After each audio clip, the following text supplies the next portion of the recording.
বাংলাদেশ কি ভারতের ছায়াতলে টিকে থাকা একটি রাষ্ট্র, নাকি বঙ্গোপসাগরের ঢেউয়ের মধ্যেই লুকিয়ে আছে আমাদের ভবিষ্যৎ স্বাধীনতার আশা? আসসালামু আলাইকুম, আমি লিখন, ঢাকা বিশ্ববিদ্যালয়ের একজন শিক্ষার্থী। চলুন আজকের পর্বটি শুরু করা যাক।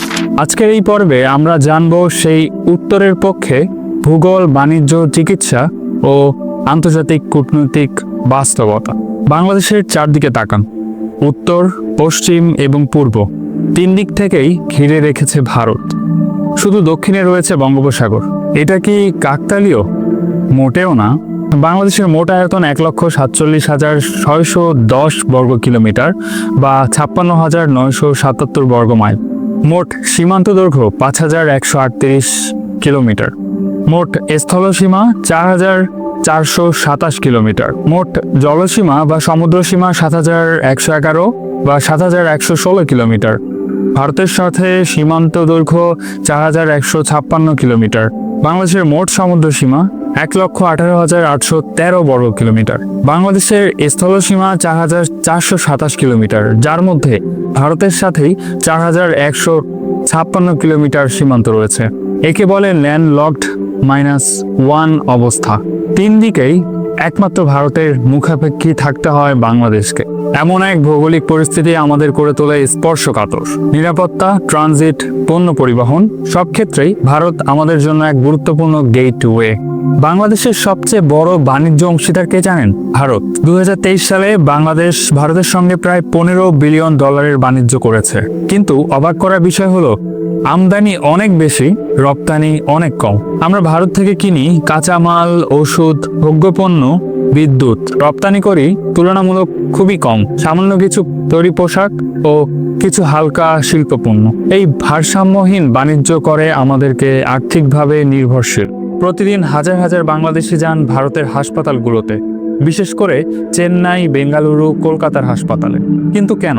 উন্নত চিকিৎসা ও অপেক্ষাকৃত কম খরচের জন্য। শুধু তাই নয়, ভারতের বিশ্ববিদ্যালয়গুলোতেও হাজার হাজার বাংলাদেশি ছাত্রছাত্রী পড়তে যায়। কিন্তু থামুন, সবকিছু ভারতের উপর নির্ভরশীল বলে এই না যে আমরা নির্বিকল্প। আমাদের আছে এক বিশাল শক্তি, বঙ্গোপসাগর। এই সাগর আমাদের মুক্ত বাণিজ্যের গেটওয়ে নয়, এটা আমাদের ভবিষ্যতের পাওয়ার হাউস। 2014 সালে সমুদ্র সীমা নিয়ে ভারত ও মিয়ানমারের সঙ্গে বিরোধ নিষ্পত্তির পর বাংলাদেশ পেয়েছে প্রায় 1,18,000 বর্গ কিলোমিটার সাগর এলাকা। এখানে রয়েছে গ্যাস, তেল, মাছ, ব্লু ইকোনমির বিশাল সম্ভাবনা।